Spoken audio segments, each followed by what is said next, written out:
Welcome for another lesson or tutorial in Photopea. So today we're playing with perspective, and so having fun with it. In fact, looks like I'm having a little too much fun. Big, huge smile, and shouldn't really be smiling once you see the final effect here. And what I'm going to attempt to show you is falling through the door and getting eaten by a shark here. So I'll take you through the steps of how to take an original image.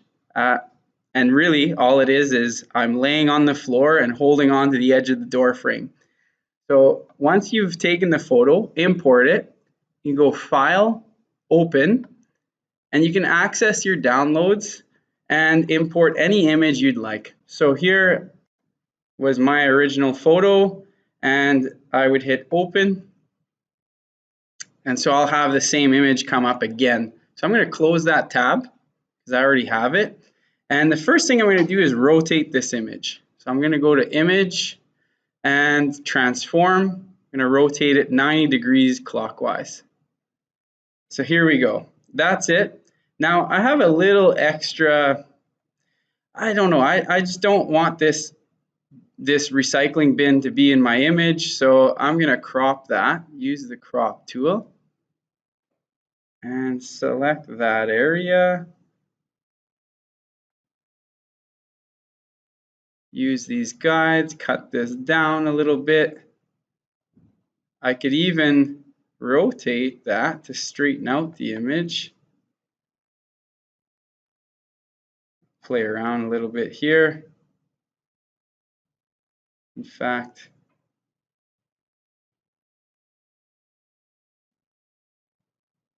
I'm going to look at the straight line of the floor. Okay. Hit enter to place it, and now it crops it down. And in fact, there's a little too much floor here, so I'm going to cut this down even more using the crop tool. Cut out that little piece of garbage on the floor and hit enter. So here I am, and now I've got to cut out the background, and I'm just hanging on for dear life here. So what I do in this case, and I would use the lasso tool, but first I want to add a layer mask. So right here is where you would add a layer mask. Looks like a little camera button. So you do that on your background layer, and here I can start to quickly just draw, and I'm using my mouse to do this. And I'm going to go into this area, into the hallway here, in order to roughly cut that out. So these are the marching ants. Once you release that lasso tool, it'll just turn into marching ants. I'm going to hold Shift and add one other section here. And then I'm going to use my paint bucket tool. So it's hidden underneath the gradient tool. Select paint bucket. Make sure you have black selected and click inside of the selection. So it actually looks like it's been erased, but I'm using a layer mask, and anything black that you paint in will take that part of the image away. So Control D to get rid of those marching ants. And here's where I could start playing around with the images of the shark. So I'll do that quickly. I'll bring in, this is the picture I selected. So we've got this crazy shark. He's coming to bite me. He's coming to grab me. And so how do I get that image in? I would go to File, Open and Place. And obviously you would need to select an image, download it, or take another image and import that first before you place it into your Photopea application. So Open and Place.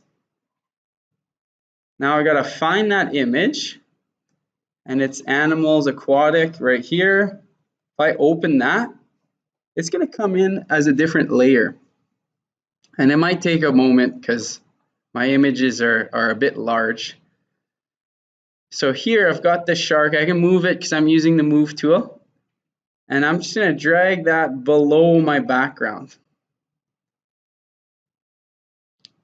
There we go. And so now that thing should be floating in and underneath my, I'm going to use the move tool again.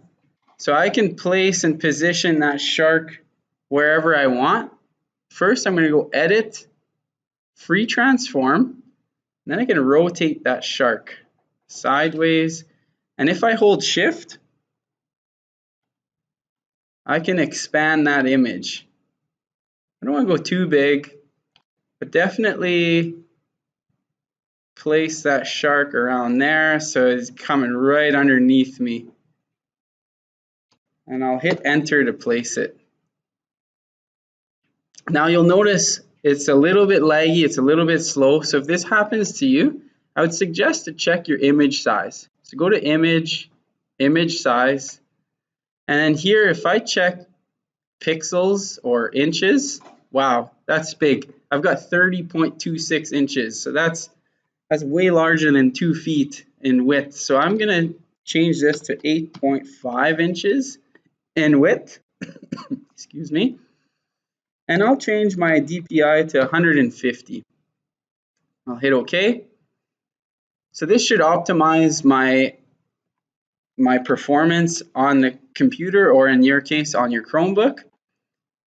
One more thing I wanted to add is add a new layer, and we're going to fill this with black. But in this case, I'm going to use my eyedropper tool. I'm going to select the darkest tone in this image, and I'm going to use the paint bucket tool to fill it. So I'll just click, it'll fill it. Now it looks like the shark is gone, but in fact it's just a black layer above the shark. So if I drag that layer beneath it, now what's happening is I have myself hanging in this room about to fall into that cold water with the sharks. Then I have the shark image, and then I have this dark blackish color. And it blends in well because I actually use the same color as the background of the sharks. So my last step here would be to refine the edges. And I'm not going to do the entire process, but I'll show you how, and then I'll show you the final solution. So if I were to use a brush tool, and this is important here, make sure to work in the mask. So I'm going to select that mask right here. From there, you want to use the brush tool and black. So black will knock things out. So if I were to just use my mouse, I can drag and I can use it like an eraser. If I make a mistake, I can switch the color of the swatch to white, and I can bring that information back. So this is what I call lossless editing. And another nice trick is, let's say if I want to go around the head or around the shoulders, I can click one spot, hold shift, and click at another spot, and it'll connect the dots. So it'll go from one point to the other. So if I keep holding shift and just start clicking, it'll go from one point to the other. And often I'll do that, and I'll go around the entire object, and then I'll go in and get rid of all the extra stuff. And I can change the size of my brush. And this is where it gets time consuming, because you can really take your time and go around the shoes and go around the whole entire body. But for the edge of the door here, I would just go click at one point, Control minus to zoom out, and then hold shift and click at the other end, and it is a nice straight line. Get rid of this little bit here, and I'm just freehanding this right now. So you can do straight lines quite easily. Once you get into details around a human body, you can either freehand it, work on a tablet, or hold shift and use a mouse here. And then I just go in and get rid of that.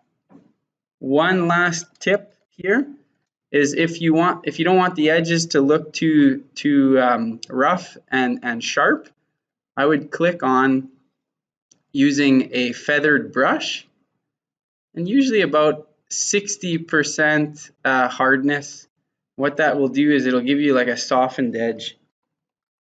And then that softened edge will just make anything you cut out, it'll make it look more natural, a little bit better. Do a little bit around here.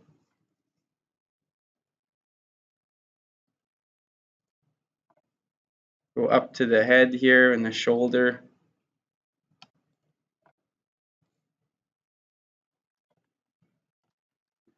And if I want to get rid of this real quick, I can use the lasso tool. Drag selection here.